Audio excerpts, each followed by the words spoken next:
আসসালামু আলাইকুম বন্ধুরা। তো আশা করি আপনারা সবাই ভালো আছেন।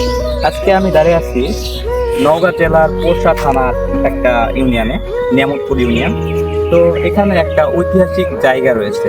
তো এটা আমি দেখানোর জন্য আজকে এখানে দাঁড়াইলাম।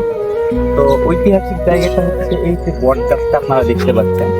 এই বট গাছটা অনেক দিনের পুরানো, প্রায় 500 বছরের মতো পুরানো একটা বট গাছ। আর এখানে একটা বিশেষ ব্যাপার হচ্ছে যে এখানে আপনার প্রতি বছর শহীদের যে কারবালার, আমাদের যে ইসলাম ধর্মের শহীদের যে কারবালার একটা মেলা হয়, এই কারবালার মেলাটা কিন্তু এখানে হয়।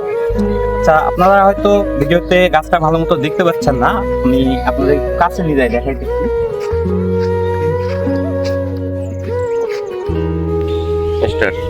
আচ্ছা চলেন আপনাদের একটু কাছ থেকে দেখাই। গাছটা অনেক দিনের পুরনো। তো এই ছোটবেলা আমরা এখানে আসতাম, বাবার হাতে ধরে, তারপরে নানুদের হাতে ধরে, সাথে করে নিয়ে আমাদের এই মেলাটা দেখানোর জন্য নিয়ে আসতো তারা। কারণ বছরে একবার করে এই মেলাটা হয়, শহীদ কারবালার মেলা বলে। তো চলেন আপনাদের আমি গাছটা ভালো করে দেখাই।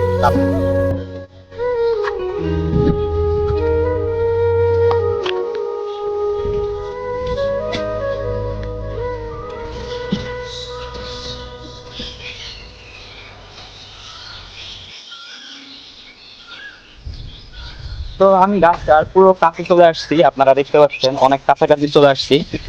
তো এই গাছটাতে আমরা, এই জায়গাটাতে আছে আমরা খুব আনন্দ পাইতাম আর কি ছোটবেলায়। এখানে লাল কাপড় বেঁধে দেওয়া থাকতো, এখন নাই, জিনিসগুলো হারিয়ে গেছে হয়তো বা, কিন্তু মেলাটা আজও হয়।